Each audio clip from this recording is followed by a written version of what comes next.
Arun Prasad sir, ಬೀದಿ ನಾಯಿಗಳನ್ನ ದತ್ತು ಪಡ್ಕೊಳ್ಳಿ ಪ್ರಾಣಿ ಪ್ರಿಯರು ಅಂತ ಹೇಳಿ ಸುಪ್ರೀಂ ಕೋರ್ಟ್ ಹೇಳಿದೆ. ಇದು ಮೊದಲಿನಿಂದಲೂ ಕೂಡ ಇರುವಂತ ಮಾತು. ಮೊನ್ನೆ ಕಿಚ್ಚ ಸುದೀಪ್ ಅವರು ಕೂಡ ಒಂದು ಟ್ವೀಟ್ ಮಾಡಿದ್ರು, ಆದಷ್ಟು ನಾವು ಬೀದಿ ನಾಯಿಗಳನ್ನ ದತ್ತು ಪಡ್ಕೊಳ್ಳೋಣ ಅಂತ ಹೇಳಿ. ಈಗ ಶ್ವಾನ ಪ್ರಿಯರು ಎಷ್ಟು ಜನ ರೆಡಿ ಇದ್ದಾರೆ ಸರ್ ಬೀದಿ ನಾಯಿಗಳನ್ನ ದತ್ತು ಪಡ್ಕೊಳ್ಳೋದಕ್ಕೆ? ನೋಡಿ, ಇದು ಶ್ವಾನ ಪ್ರಿಯರಿಗಿಂತ ಮುಖ್ಯವಾಗಿ ನಾನು ಒಂದು ಇದು ಹೇಳ್ತೇನೆ. ಇವತ್ತು ಒಂದು ಭಾರತದಲ್ಲೇ ಹೋರಾಟ ಆದದ್ದು ಇದು ಪ್ರಾಣಿ ಪ್ರಿಯರ ಒಂದು ಗೆಲುವಿಗಿಂತ ನಮ್ಮ ಹಿಂದೂ ಧರ್ಮ ಯುದ್ಧದ ಗೆಲುವು ಅಂತ ನಾನು ಹೇಳ್ತೇನೆ. ಹಿಂದೂ ಧರ್ಮಕ್ಕೂ ನಾಯಿಗಳಿಗೂ ಏನು ಸಂಬಂಧ? ಹೇಳ್ತೇನೆ ಬನ್ನಿ ನೋಡಿ. ನಮ್ಮ ಹಿಂದೂ ಧರ್ಮದಲ್ಲಿ ಓಕೆ, ನಾವು ಮಹಾಭಾರತ ತಗೊಂಡ ಅಂದರೆ ಧರ್ಮರಾಯನ ಜೊತೆಲಿ ಧರ್ಮರಾಯ ಸ್ವರ್ಗಕ್ಕೆ ಹೋಗ್ಬೋದಾಗಿತ್ತು. ಅವನು ಧರ್ಮರಾಯ ಹೇಳಿದ್ರು, ನಾಯಿ ಬಿಟ್ಟು ನಾನು ಹೊರಗೆ ಹೋಗೋಕ್ಕಾಗಲ್ಲ ಅಂತೇಳಿ. ಆ ಧರ್ಮರಾಯನೇ ನಾಯಿಗೋಸ್ಕರ ನಾನು ಸ್ವರ್ಗಕ್ಕೆ ಹೋಗಲ್ಲ ಅಂತ ಹೇಳಿದಾಗ ನಾವು ಮಾನವರು ನಾವೇನು ಲೆಕ್ಕಕ್ಕೆ ಬರಲ್ಲ. ಓಕೆ, ಅದು ಒಂದು. ನೆಕ್ಸ್ಟು ನಾಯಿ ನಮ್ಮ ಕಾಲಭೈರವ, ಭೈರವ. ಓಕೆ, ಮತ್ತು ದತ್ತಾತ್ರೇಯ ಸ್ವಾಮಿಗಳ ಜೊತೆಯಲ್ಲಿ ಶ್ವಾನಗಳಿವೆ. ಶಿರಡಿ ಸಾಯಿಬಾಬಾ ತಗೊಳ್ಳಿ, ಅವ್ರು ಏನು ಹೇಳಿದ್ರು, ಒಂದು ನಾಯಿಗೆ ಒಂದು ಊಟ ಕೊಡು, ಅದು ಇದು ಮಾಡೋದು ನನ್ನ ಇದು ಮಾಡೋದಂಗೆ. ಇದು ಬಂದು ನಮ್ಮ ಭಾರತದ ಒಂದು ಇದರಲ್ಲಿ ಬಂದು ದಯಾ ಕರುಣೆ ಇರುವಂಥ ಒಂದು ದೇಶ ಬಂದು ನಮ್ಮ ಭಾರತದ್ದು. ಇದರಲ್ಲಿ ನಮ್ಮ ಧರ್ಮದಲ್ಲೇ ಇದೆ ಪ್ರಾಣಿಗಳಿಗೆ ಇದು ಮಾಡಬೇಕನ್ಬಿಡು. ನಮ್ಮ ಸಂವಿಧಾನದಲ್ಲಿ ಸಹ ಅದೇ ಧರ್ಮದಾಗೆ ಆರ್ಟಿಕಲ್ 51AG ಕಾನ್ಸ್ಟಿಟ್ಯೂಷನ್ ಆಫ್ ಇಂಡಿಯಲ್ಲಿ ಏನು ಹೇಳುತ್ತದೆ ಅಂದರೆ, ದಯಾ ತೋರಿಸೋ ಎಲ್ಲ ಭಾರತ ನಾಗರಿಕರ ಮೂಲಭೂತ ಕರ್ತವ್ಯ, ಡ್ಯೂಟಿ, ಫಂಡಮೆಂಟಲ್ ಡ್ಯೂಟೀಸ್ ಅಂತಾರೆ. ಎಲ್ಲ ಪ್ರಾಣಿಗಳಿಗೂ ಓಕೆ ದಯಾ ತೋರಿಸ್ಬೇಕನ್ಬಿಟ್ಟು ಆ ಒಂದು ಉದ್ದೇಶದಿಂದಾನೇ prevention of cruelty to animal, ಪ್ರಾಣಿ ಹಿಂಸೆ ತಡೆಗಟ್ಟೋ ಕಾಯ್ದೆ ಬಂದು 1960ಯಲ್ಲೇ ಬಂತು. ಇವಾಗಲ್ಲ, 1960ಯಲ್ಲೇ ಬಂತು. ಅದಾದಮೇಲೆ ಏನಾಯಿತು, ನಮ್ಮ ಸಂವಿಧಾನ ಸಹ ಅಮೆಂಡ್ಮೆಂಟ್ ಆಯಿತು. ಆರ್ಟಿಕಲ್ 243W ಕಾನ್ಸ್ಟಿಟ್ಯೂಷನ್ 74th ಅಮೆಂಡ್ಮೆಂಟಲ್ಲಿ ಏನಾಯಿತು, prevention of cruelty to animals ಬಂದು ಎಲ್ಲ ಲೋಕಲ್ ಅಥಾರಿಟೀಸಲ್ಲಿ ಇದು ಮಾಡಬೇಕಾದ್ರೆ ಅದರಲ್ಲಿ ನೀವು 12th ಶೆಡ್ಯೂಲ್ ನೋಡಿದ್ರೆ ಎಂಟ್ರಿ 15ರಲ್ಲಿ prevention of cruelty to animals ಅಂತ ಬರುತ್ತೆ.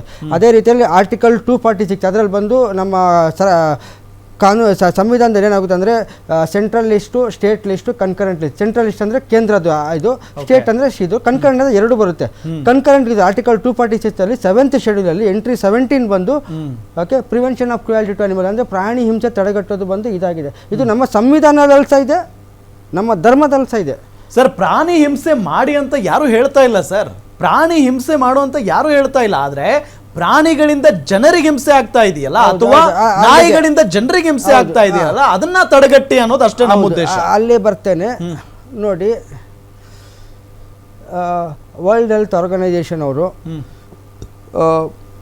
ಮನುಷ್ಯರು ಮತ್ತು ಪ್ರಾಣಿಗಳು ಹೇಗೆ ಒಂದು ಅನ್ಯೂನ್ಯತೆ, ಎಸ್ಪೆಷಲಿ ನಾಯಿ ಇದು ಗೈಡ್ಲೈನ್ಸ್ ಕೊಟ್ಟಿದ್ದಾರೆ. ಹೌದು, ನೀವು ನಮ್ಮ ABC ರೂಲ್ಸ್ 2023 ನೋಡಿದ್ರೆ ರೂಲ್ 16(9) ಅಡಿಯಲ್ಲಿ ಜಾಗೃತಿ ಮೂಡಿಸ್ಬೇಕಂತೇಳಿದೆ.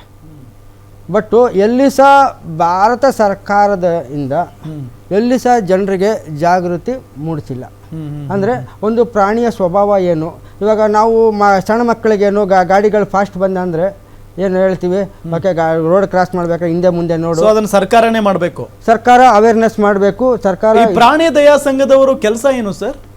ಪ್ರಾಣಿ ದಯಾ ಸಂಘದವರು ಅವರ ಒಂದು ಉದ್ದೇಶ ಏನು ಅಥವಾ ಅವರ ಕೆಲಸ ಏನು? ಪ್ರಾಣಿಗಳ ರಕ್ಷಣೆ ಓಕೆ, ಅದನ್ನ ಬಿಟ್ಟು ಈಗ ನೀವು ಪ್ರಾಣಿಗಳ ಬಗ್ಗೆ ಒಂದಿಷ್ಟು ಮಾಹಿತಿಯನ್ನ ಕೊಡಬೇಕು, ಅರಿವು ಮೂಡಿಸ್ಬೇಕು ಅಂತ ಹೇಳ್ತಾ ಇದ್ದೀರಲ್ಲ, ಅದನ್ನ ಅವ್ರು ಮಾಡಂಗಿಲ್ವಾ ಅಂತ? ಇವಾಗ ಏನಾಗಿದೆ, ನಮ್ಮ ABC ಮೊದಲು ಡಾಗ್ ರೂಲ್ಸ್ 2001ನಲ್ಲಿ ಬಂದು ರೆಸ್ಪಾನ್ಸಿಬಿಲಿಟಿ ಆಫ್ ಸ್ಟೆರಿಲೈಸೇಷನ್, ಇಮ್ಯುನೈಸೇಷನ್ ಮತ್ತು ಡಿವಾರ್ಮಿಂಗ್ ಎಲ್ಲ ಬಂದು ಪ್ರಾಣಿ ಪ್ರಿಯರು ಮತ್ತು NGOಗಳು, ಸ್ಥಳೀಯ ಸಂಸ್ಥೆಗಳು ಮತ್ತು ಲೋಕಲ್ ಅಥಾರಿಟಿಗಳಿತ್ತು. ABC ರೂಲ್ಸ್ 2023 ಬಂದು 2 ಭಾಗ ಮಾಡ್ತು ನಾಯಿಗಳನ್ನ ಕ್ಲಾಸಿಫಿಕೇಶನ್. ಒಂದು ಬಂದು ಸಾಕು ನಾಯಿ, ಇನ್ನೊಂದು ಬಂದು ಬೀದಾಡಿ ಪ್ರಾಣಿಗಳು. ಬೀದಾಡಿ ಪ್ರಾಣಿಗಳ ಜವಾಬ್ದಾರಿ ಏನೇನು, ಶಸ್ತ್ರಚಿಕಿತ್ಸೆ, ಅದಕ್ಕೆ ಲಸಿಕೆ ಹಾಕೋದು, ಮತ್ತು ಅದಕ್ಕೆ ಬೀದಾಡಿ ಪ್ರಾಣಿಗಳು ಅಂದರೆ ಮನೆ ಇಲ್ದೋದ ಪ್ರಾಣಿಗಳು, ಬೀದಿ ನಾಯಿಗಳು. ಬೀದಿ ನಾಯಿಗಳು, ಓಕೆ ಓಕೆ. ಬೀದಾಡಿ ಪ್ರಾಣಿಗಳು, ಬೀದಿ ನಾಯಿಗಳು. ಓಕೆ, ಸಾಕು ಪ್ರಾಣಿಗಳಂದ್ರೆ ಅದಕ್ಕೆ ಮಾಲೀಕರು ಇರ್ತಾರೆ. ಇದಕ್ಕೆ ಬಂದು ಮಾಲೀಕತ್ವ ಇಲ್ಲ, ಪೆಟ್ ಡಾಗು ಮತ್ತು ಸ್ಟ್ರೇ ಡಾಗ್ ಅಂತಾರೆ. ಈ ಪೆಟ್ಟು ಡಾಗೋದು, ಸ್ಟ್ರೇ ಡಾಗೋದು ಬಂದು ಲೋಕಲ್ ಅಥಾರಿಟಿ ಅವರು ಓಕೆ ಅವೇರ್ನೆಸ್ ರೂಲ್ 69 ನೋಡಿದೆ ಅಂದರೆ outreach material issued by the board ಅಂತ ಹೇಳಿದೆ. ಅಂದರೆ ಬೋರ್ಡ್ ಅಂದರೆ ಸ್ಟೇಟ್ ಅನಿಮಲ್ ವೆಲ್ಫೇರ್ ಬೋರ್ಡ್ ಇರ್ಬೋದು, ಇಲ್ಲ ಭಾರತ ಪ್ರಾಣಿ ಕಲ್ಯಾಣ ಮಂಡಳಿ, ಅವ್ರುಗಳು ಕೊಟ್ಟಿರುವಂಥ ಒಂದು ಇದನ್ನು ತಗೊಂಡು ಎಲ್ಲ ಲೋಕಲ್ ಅಥಾರಿಟಿಯವರು ಜಾಗೃತಿ ಮೂಡಿಸ್ಬೇಕಂತಿದೆ. ಎಲ್ಲಿ ಸಹ ಜಾಗೃತಿ, ಇವಾಗ ನೋಡಿ, ಇವಾಗ ಹಾವು ಇದೆ, ನಮ್ಮ ಲೇಡೀಸು ನಾಗಪಂಚಮಿ ದಿನ ಉತ್ತ ಪೂಜೆ ಮಾಡ್ತಾರೆ.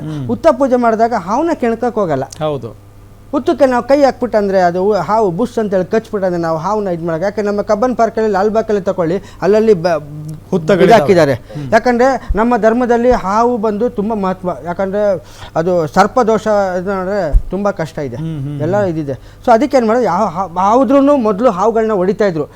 ವೈಲ್ಡ್ ಲೈಫ್ ಪ್ರೊಟೆಕ್ಷನ್ ಆ್ಯಕ್ಟ್ 1972 ಅಡಿಯಲ್ಲಿ ಹಾವುಗಳು ಶೆಡ್ಯೂಲ್ ಸ್ಪೀಷೀಸ್ ಇತ್ತು. ಆಗಲೂ ಯಾಕೆ ಹೊಡಿತಾ ಇದ್ದ ಅಂದರೆ ಜಾಗೃತಿ ಇರಲಿಲ್ಲ. ಹಾವಾಡಿಗಳು ನೀವೇ ನೋಡಿದ್ರಿ, ಪುಂಗಿ ಉಟ್ಕೊಂಡು ಇದು ಮಾಡ್ಕೊಬಾರ ನಾಗಿನ್ ಅಂತ ಇದೆ ಅಂತೇಳಿ. ಇವಾಗಿಲ್ಲ, ಯಾಕೆ ಇವಾಗ ಎಲ್ಲರಿಗೂ ಕಾನೂನು ಅರಿವಾಗಿದೆ. ಸೊ ಇದೇ ರೀತಿಯಲ್ಲಿ ಜಾಗೃತಿ ಮೂಡಿಸ್ಬೇಕು. ಜಾಗೃತಿ ಇಲ್ದೋದೆ ಏನಾಗಿದೆ, ಒಂದು ನಾಯಿ ಜೊತೆಯಲ್ಲಿ ಇವಾಗ ಅಲ್ಲಿ ನಾಯಿ ಮಲಗಿರುತ್ತೆ, ಅದಕ್ಕೆ ಎಬ್ರಿಸಕ್ಕೆ ಹೋಗ್ಬಾರ್ದು. ಇಲ್ಲ ಊಟ, ನಮ್ಮ ತಮ್ಮನ ಮನೇಲೆ ನಾಯಿ ಇದೆ ಟಾಮಿ ಅಂದ್ಬಿಟ್ಟು, ಅದು ಊಟ ಮಾಡ್ಬೇಕಂದ್ರೆ ನಾನು ಮುಟ್ಟಕ್ಕೆ ಊರು ಅನ್ನುತ್ತೆ.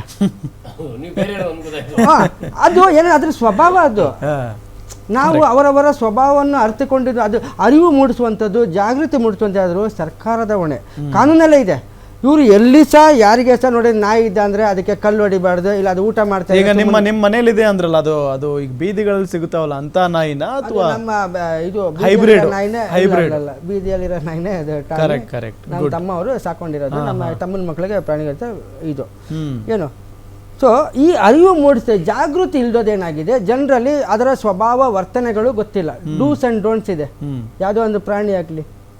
ಕರೆಕ್ಟ್. ಓಕೆ, ಸೊ ಅದು ಗೊತ್ತಿಲ್ಲದೆ ಏನಾಗ್ತಾ ಇದೆ, ಸುಮಾರು ಸಲ ಏನಾಗುತ್ತೆ, ಏನು ಮಾಡಬೇಕು ಏನು ಮಾಡಬಾರ್ದು ಅಂತೇಳಿ ಗೊತ್ತಿಲ್ಲದೆ ಏನಾಗ್ತಾಯಿದೆ, ಸುಮಾರು ಇದಾಗ್ತಾ ಇದೆ. ಪ್ರಾಣಿಗಳನ್ನ ಅದು ಪಾಟಿಗೆ ಅದು ಬಿಟ್ಬಿಟ್ರೆ ಅದು ಪಾಟಿಗೆ ಅದು ಇರುತ್ತೆ. ಇಲ್ಲ ಏನಾರು ಅದಕ್ಕೆ ಏನಾರು ಇದು ಮಾಡಬೇಕು, ನಾಯಿ ಯಾವಾಗ ಕೆಣ್ತಾರೆ, ಯಾವಾಗ ಅಟ್ಯಾಕ್ ಮಾಡ್ಬೋದು, ಯಾವಾಗ ಇದು ಮಾಡ್ಬೋದು. ಇವಾಗ ಗಾಡಿಗಳು ನೋಡಿ, ಗಾಡಿಗಳು ಚೇಜಿಂಗ್ ಅಂತಾರೆ, ಗಾಡಿಗಳು ಫಾಸ್ಟ್ ಹೋದರೆ ಇದು ಇವಾಗೆಲ್ಲ ಇದು ಮಾಡ್ತಿರೋದು. ಸಾವಿರಾರು ವರ್ಷಗಳಿಂದ ಗಾಡಿಗಳು ಯಾವುದೇ ಪ್ರಾಣಿ ಆಗಲಿ ವೈ ಅಂತೇಳಿ ಗಾಡಿ ಹೋದ ಅಂದರೆ ಅದನ್ನ ಇದು ಮಾಡಿ. ಇವಾಗ ಪೊಲೀಸರು ನಿಂತಿರ್ತಾರೆ, ಸಡನ್ನಾಗಿ ಯಾರೋ ವಯ ಅಂತೇಳಿ ಚೇಂಬರ್ ಮಾಡಿಫೈಡ್ ಸಿಲಿಂಡರ್ ಹೋದರೆ ಪೊಲೀಸರು ಸುಮ್ಮನೆ ಹಿಡಿಯಪ್ಪ ಅವನ್ನ ಅಂತೇಳಿ ಹೋಗ್ತಾರೆ. ಕಿವಿ ಬಂದು ಅದಕ್ಕೆ ಕಿವಿ ಬಂದು ತುಂಬ ಸೂಕ್ಷ್ಮ, ನಮಗಿಂತ 1000 ಪಟ್ಟು ಜಾಸ್ತಿ ಕೇಳುತ್ತೆ. ಅದು ವಯ ಅಂತ ಹೇಳೋದ್ರೆ ಏನಾಗುತ್ತೆ, ಇದಾಗುತ್ತೆ. ಅದಕ್ಕೇನು RTOದಲ್ಲಿ ಲೈಸೆನ್ಸ್ ಕೊಡಬೇಕಂದ್ರೆ ಅವ್ರೇನು ಹೇಳಬೇಕು, ನೋಡಪ್ಪ ಪ್ರಾಣಿಗಳಿದ್ದ ಅಂದರೆ ಆಕ್ಸಿಲೇಟರ್ ಸ್ಲೋ ಮಾಡಿಬಿಡು.